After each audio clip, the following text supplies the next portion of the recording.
Bismillahirrahmanirrahim. Assalamualaikum warahmatullahi wabarakatuh. Salam Om Swastiastu, nama budaya, dan salam kebajikan. Halo teman-teman semua, jadi perkenalkan nama saya Inka Perlianti, saya dari kelas M245. Jadi tujuan saya membuat video ini yaitu untuk membuat rangkuman mengenai klasifikasi kata dan proses morfemis mata kuliah kajian bahasa Indonesia di SD. Jadi pertama-tama yang akan kita bahas yaitu mengenai klasifikasi kata. Nah, kita semua pasti sudah mendengar istilah-istilah seperti kata benda, kata kerja, kata ganti, kata keterangan, kata sifat, dan lain sebagainya. Tapi, apakah kita semua tahu bahwa dalam bahasa Indonesia itu, kata-kata ini memiliki klasifikasi yang lebih luas? Nah, pada video kali ini kita akan membahas mengenai klasifikasi kata tersebut, jenis-jenisnya, dan apa contohnya dalam kehidupan sehari-hari kita. Jadi, apa sih itu klasifikasi kata? Jadi, klasifikasi kata itu merupakan sebuah pengelompokan kata berdasarkan fungsi dan maknanya dalam kalimat. Nah, setiap kata itu memiliki peran atau fungsinya masing-masing agar kalimat itu bisa menjadi lebih jelas dan bermakna. Nah, secara umum dalam bahasa Indonesia itu terbagi menjadi dua, klasifikasi kata itu terbagi menjadi dua kelompok utama. Yang pertama itu kalimat terbuka dan kalimat tertutup. Nah, kalimat terbuka ini yaitu kata-kata yang bisa bertambah dan bertambah seiring dengan perkembangan bahasa seperti kata kerja, kata benda, kata sifat, dan kata keterangan.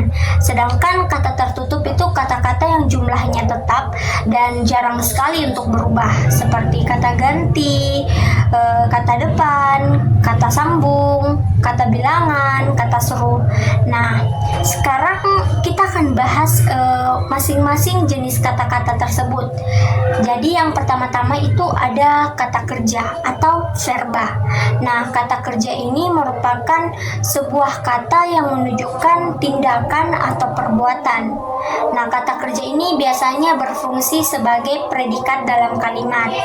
Nah, contohnya itu ada tidur, makan, berlari, belajar. Nah, ciri-ciri dari kata kerja itu bisa diawali dengan kata sedang atau telah, seperti saya sedang tidur, saya sedang makan, atau saya telah makan, saya telah pergi. Kemudian bisa juga diingkari atau bisa diberi kata tidak, seperti tidak membaca, tidak bermain, tidak tidur, saya tidak makan, seperti itu.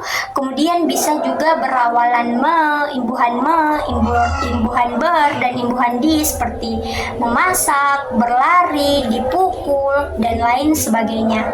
Kemudian ada kata benda atau nomina. Nah, kata benda ini merupakan kata yang menyatakan nama orang, nama tempat, nama benda, ataupun konsep, begitu. Nah, kata ini biasanya berfungsi sebagai subjek atau objek dalam sebuah kalimat. Contohnya itu seperti meja, rumah, sekolah, mobil, Jakarta, Makassar, kebahagiaan, dan lain-lain sebagainya. Nah, ciri-cirinya itu bisa diikuti oleh kata yang sangat, kayak wah, mobil itu sangat mahal, wah, meja itu sangat cantik, seperti itu. Bisa juga diingkari dengan kata bukan, misalnya bukan buku, bukan rumah, itu bukan milik saya, itu bukan buku kamu, itu bukan rumah kamu, seperti itu. Bisa juga diberi imbuhan seperti permainan, kesehatan, keamanan, dan lain sebagainya. Kemudian yang ketiga itu ada kata sifat. Nah, kata sifat atau adjektiva. Nah, kata sifat ini merupakan sebuah kata yang menjelaskan sifat atau keadaan suatu benda. Bisa suatu benda atau bisa juga seseorang, seperti itu. Contohnya indah, tinggi, baik, jahat, mahal, murah, seperti itu. Nah, contoh-contoh ciri-cirinya itu bisa diawali dengan kata sangat atau paling. Wah, itu sangat cantik. Wah, ini yang paling murah, baju ini sangat murah, seperti itu. Kemudian bisa juga diingkari dengan kata tidak. Itu tidak besar, itu tidak mahal, itu tidak baik, seperti itu. Kemudian bisa juga diberi imbuhan seperti se atau ter, seperti seindah, terbaik, terjahat, semahal itu, seperti itu.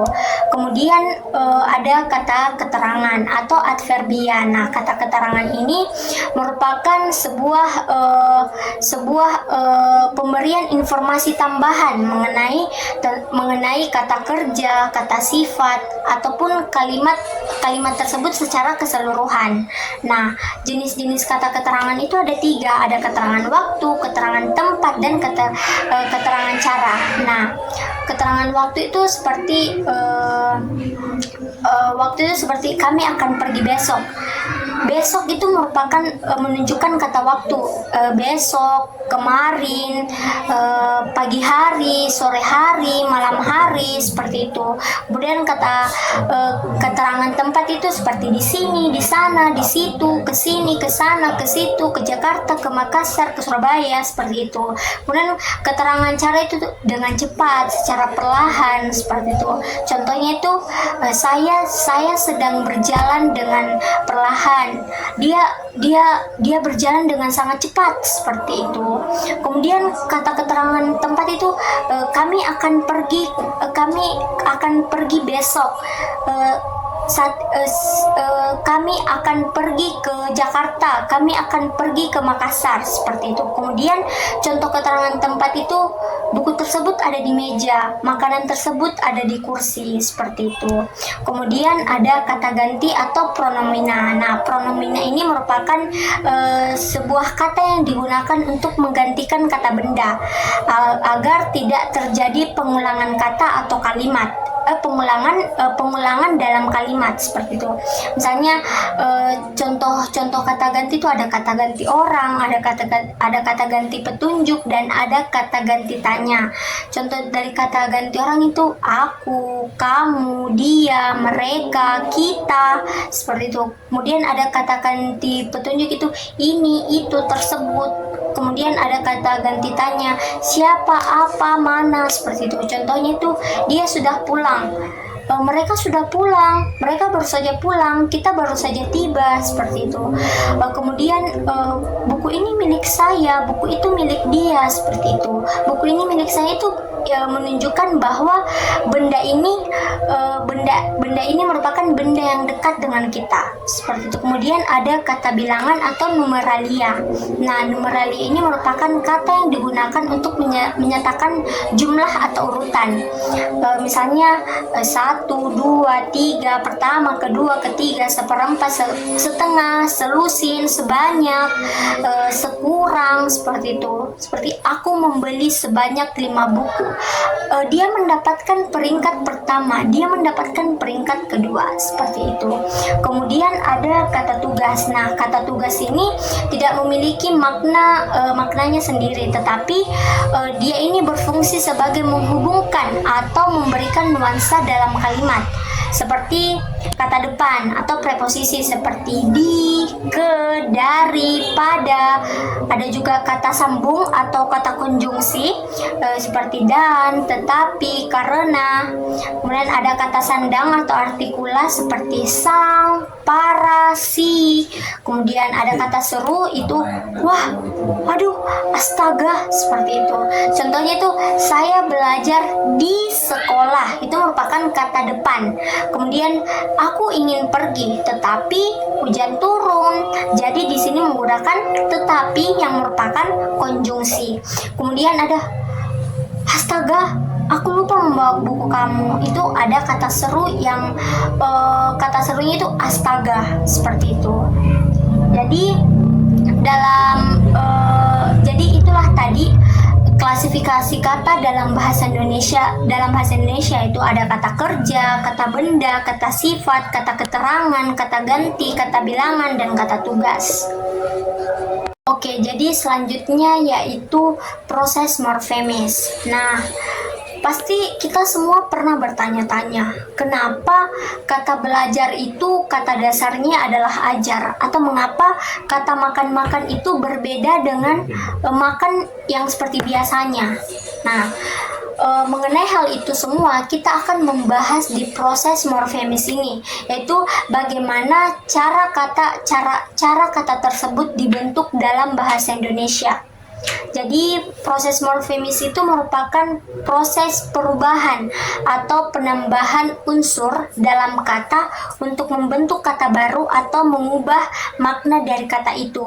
Nah, dalam proses morfemis ini ada tiga jenis utama. Yang pertama itu ada afiksasi, reduplikasi, dan komposisi. Nah, afiksasi di sini merupakan penambahan imbuhan pada kata dasar. Nah, pada afiksasi ini kita bisa menambahkan imbuhan pada bisa ditambahkan di awal kata dasar, di akhir, di tengah, atau kombinasinya. Sebutan untuk imbuhan yang bisa ditambahkan di awal itu disebut sebagai prefix. Nah, contohnya imbuhan me. Kita tambahkan imbuhan me pada kata dasar masak, maka akan menjadi memasak. Kemudian baca akan menjadi membaca. Kemudian imbuhan ber, kata dasar lari bisa jadi berlari. Kata dasar bicara bisa menjadi berbicara. Kemudian imbuhan pe, kata dasar tani, petani. Kemudian ajar, pengajar, seperti itu. Kemudian ada sufiks untuk imbuhan yang bisa ditambahkan di akhir. Itu ada imbuhan an, seperti kata tulis. Kata dasar tulis itu bisa menjadi tulisan. Kata makan itu bisa menjadi makanan. Terus imbuhan i, seperti kata kasih itu bisa menjadi kasihi. Kata cinta itu bisa jadi cintai. Kemudian ada infiks di tengah kata, ada l atau m, seperti tunjuk menjadi telunjuk, gembung menjadi gelembung. Kemudian kata getar jadi gemetar. Kemudian guruh menjadi gemuruh. Nah, seperti itu. Kemudian ada konfiks atau gabungan awalan kata dan akhiran kata. Nah, atau gabungan prefiks dan sufiks. Nah, seperti ada metambahkan menjadi, misalnya kita lihat seperti itu, memperlihatkan. Kata jelas, menjelaskan. Kemudian ada ke dan an, ada kata bersih, kebersihan, tertib, ketertiban, aman, keamanan, seperti itu.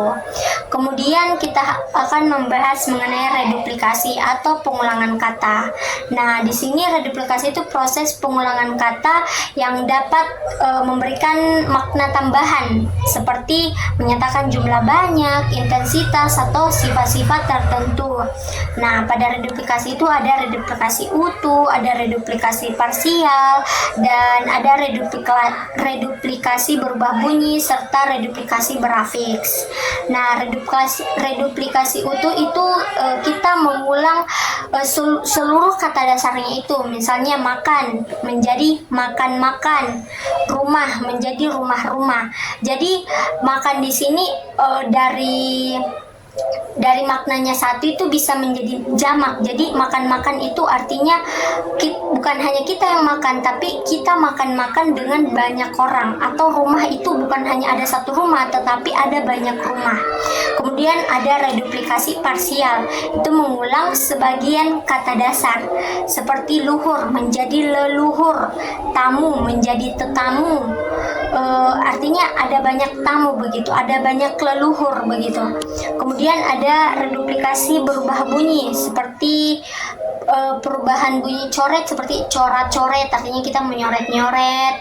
Kemudian bolak-balik, itu dari kata dasar balik, artinya bolak-balik, ya kita mutar balik, seperti itu. Kemudian ada reduplikasi berafiks, artinya kita di sini menambahi imbuhan pada kata dasarnya, tapi ada juga reduplikasi di dalamnya, seperti mobil kan seharusnya mobil-mobil, tapi kita tambahi imbuhan an menjadi mobil-mobilan. Jadi artinya kita tuh bermain mobil-mobilan. Kemudian ada anak, kita tambahkan menjadi kanak-kanak, seperti itu. Intensitas itu seperti kayak tertawa-tawa, kayak kemiripannya seperti langit-langit. Kemudian ada jamak, yaitu buku-buku, artinya ada banyak buku. Kemudian ada komposisi atau kata majemuk. Nah, komposisi ini merupakan gabungan dua kata atau lebih yang memiliki makna baru. Nah, kata majemuk ini biasanya memiliki struktur yang tetap dan tidak bisa disisipkan pada kata lain. Contoh kata majemuk itu ada rumah makan. Nah, rumah makan ini artinya bukan rumah yang dimakan, tetapi artinya tempat untuk makan. Seperti itu. Ada kepala keluarga, bukan artinya kepala dari keluarga, tetapi seorang pemimpin dalam keluarga. Ada kaki tangan, artinya bukan kaki dan tangan kita, tetapi ada orang yang kita anggap mereka itu amanah, atau orang-orang kepercayaan kita, seperti itu. Kemudian pada komposisi ini ada dua jenis kata majemuk, yaitu kata majemuk terpisah dan kata majemuk terangkai. Kata majemuk terpisah itu seperti kerjasama, meja tulis, mata pelajaran. Kalau kita pisahkan mata pelajaran itu artinya sudah beda. Mata ya mata, pelajaran ya pelajaran. Tapi jika kita masukkan dalam mata pelajaran, yaitu artinya sebuah mata pelajaran yang akan kita pelajari. Jadi itulah yang dimaksud proses morfemis dalam bahasa Indonesia. Nah, proses morfemis ini merupakan cara kata-kata dalam bahasa Indonesia itu terbentuk melalui afiksasi, reduplikasi, dan komposisi. Saya kira itu saja saya ucapkan. Wabillahi taufiq wal hidayah. Wassalamualaikum warahmatullahi wabarakatuh.